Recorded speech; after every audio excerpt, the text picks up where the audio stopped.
Hello పిల్లలు, welcome to my YouTube channel kids tutorials. నీతి కథలు. పసి మనసు. రాఘవరావు గారు కూతురును చూడటానికి పట్నం నుండి వచ్చారు. ఆయన కర్నూలు జిల్లాలో హెడ్ మాస్టర్. తాతగారిని చూసి పరుగున వచ్చాడు పవన్. మనువడిని ఎత్తుకొని ముద్దాడాడు. ఇంట్లోకి నడిచాడు రాఘవరావు గారు. అమ్మా అమ్మా, తాతయ్య వచ్చాడు అని అరిచాడు పవన్. శైలజ కిచెన్ రూమ్ నుండి బయటికి వచ్చి తండ్రిని క్షేమ సమాచారాలు అడిగింది.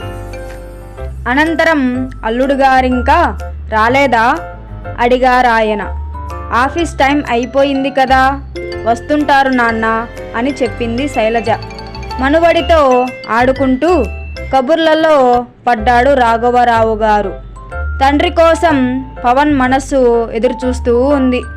ఆఫీస్ దారి కబుర్లు పూర్తి చేసుకొని రాత్రి 8 గంటలకు ఇంటికి వచ్చాడు రంగనాథం. రాగానే పరుగున వెళ్ళి తండ్రి చేయి పట్టుకున్నాడు పవన్. అలసటగా ఉన్న రంగనాథం చేయి విడిపించుకున్నాడు. మామగారిని చూసి క్షేమ సమాచారాలు అడిగాడు. టవల్ తీసుకొని బాత్రూం వైపు నడిచాడు. తండ్రి తనను ఎత్తుకోవాలని ఎంతో ఆశగా పరిగెత్తుకుంటూ వచ్చిన పవన్ మనసు నిరాశతో గిలగిలలాడింది. రంగనాథం డ్రెస్ చేంజ్ చేసుకొని వచ్చాడు. అలసటగా కుర్చీలో కూర్చున్నాడు. టీవీ ఆన్ చేశాడు. పవన్ పలక చేత పట్టుకొని పరుగున వచ్చాడు. పలకలో ఓ సున్నా చుట్టి దానికి 2 కళ్ళు, ముఖం, చెవులు పెట్టాడు. నాన్న నాన్న, నేను బొమ్మ గీశాను చూడు అన్నాడు.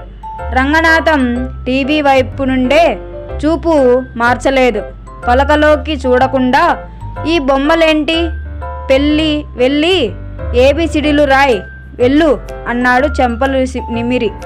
తాను గీసిన బొమ్మ చూసి నాన్న మెచ్చుకుంటాడని ఆశపడిన పవన్ ముఖం చిన్నబోయింది. మెల్లగా వెళ్ళి గోడవారగా కూర్చున్నాడు. ఏబిసిడీలు వచ్చినవన్నీ రాశాడు. నాన్న నాన్న, ఏబిసిడీలు రాశాను అంటూ ఉత్సాహంగా వచ్చాడు. తాతయ్యకు చూపించు అన్నాడు రంగనాథం. ఉరుకలు వేసే ఉత్సాహం చచ్చిపడిపోయింది. చేసేది లేక ముఖం చిన్నబూచుకొని తాతయ్య దగ్గరికెళ్ళి కూర్చున్నాడు. రాత్రి భోజనాలయ్యాక టీవీలో వార్తలు వింటున్నాడు రంగనాథం. పవన్ వచ్చాడు. నాన్న నాన్న, కథ చెప్పవా గడ్డం పట్టుకొని లాగుతూ అడిగాడు. కథకు కాళ్ళు లేవు, ముంతకు చెవులు లేవు, పడుకో నాన్న అన్నాడు రంగనాథం. పవన్ కథ చెప్పమని గడ్డం పట్టుకు లాగుతున్నాడు. వార్తలు వినాలి, చెబుతుంది నీకు కాదా, విసిగించుకు, వెళ్ళి పడుకో, లేకుంటే పిచ్చోడికి పట్టిస్తా అన్నాడు. అంతా గమనిస్తున్న రాఘవరావు గారు, అల్లుడు వాడికి కథ చెప్పు అన్నారు. అదేంటి మావయ్య, వాడేడో పిల్లతనం కొద్దీ కథ చెప్పమంటున్నాడు, అలాగని కథలు చెబుతూ కూర్చోవటమేనా, అంతా తీరికెక్కడుంది అన్నాడు రంగనాథం. వచ్చినప్పటి నుండి గమనిస్తున్నాను, నువ్వు వాడిని నిర్లక్ష్యం చేస్తున్నావు అన్నారు రాఘవరావు గారు. నేను వాడిని నిర్లక్ష్యం చేయటమేమిటి, వాడు నా ప్రాణం. వాడికి 15 జతల బట్టలు తెచ్చాను, కోరిన తినుబండారాలు కొనిచ్చాను, 100 కొద్దీ ఫీజులతో స్కూల్లో చేర్చాను. వాడికేం తక్కువైంది అన్నాడు రంగనాథం. వాడికి అన్నీ అమర్చావని నీ మనస్సు అనుకుంటున్నావు, సంతృప్తి పడుతున్నావు, కానీ వాడి ఒంటరితనాన్ని దూరం చేసే నీ ప్రేమ మాత్రం వాడికి లేదు అన్నారు రాఘవరావు గారు. వాడు నా ప్రాణం, వాడిపై నాకు ప్రేమ లేకపోవటం ఏమిటి మావయ్య, ఆశ్చర్యంగా అడిగాడు రంగనాథం.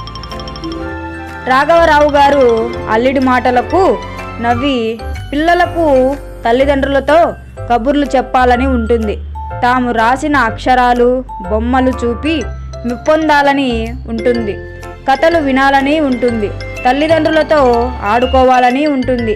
కానీ మనం మాంత్రిక జీవితంలో పట్టించుకోము. వారికే లోటు చేయలేదనుకుంటాం. వాళ్ళ మనసులో బాధ మనకు అర్థం కాదు. వాళ్ళ ఒంటరితనాన్ని గుర్తించలేము. వాళ్ళ ఉత్సాహాన్ని అల్లరి అంటాం. వాళ్ళు అడిగే ప్రశ్నలకు సమాధానం చెప్పలేక గదమాయిస్తాము, భయపెడతాము. వాళ్ళ ఉరకలు వేసే ఉత్సాహాన్ని ఆనకట్ట వేస్తాము. తెలుసుకోవాలనే ఉత్సాహతను మదిలోనే నరికేస్తాము. ఎన్నో పనులతో అలసిపోయామంటాము. కానీ పిల్లల సమక్షంలో అలసట తీర్చుకోవచ్చని మనకు తెలియదు. పని, స్నేహితులు, ఊరి రాజకీయాలు, అనవసర కబుర్లు, టీవీ కోసం కేటాయించే సమయంలో కొంత టైం కూడా పిల్లల కోసం వినియోగించలేము. వారితో కలిసి కబుర్లు చెప్పలేము, ఆడలేం. వాళ్ళని మానసికంగా ఒంటరిని చేస్తాం. వాడికన్నీ అమర్చామనుకుంటాం. ఇది మనం పిల్లల కోసం చేస్తున్న త్యాగం అన్నారు. ఆయన మాటల్లోని యథార్థం అర్థమయ్యి రంగనాథం ఉలిక్కిపడ్డాడు. నన్ను క్షమించండి మావయ్య, మీరు చెప్పింది అక్షరాల నిజమే అంటూ తాత పక్కన నిద్రలోని జారుకున్న బాబు వైపు నడిచాడు రంగనాథం. మరిన్ని కథల కోసం subscribe to my YouTube channel kids tutorials.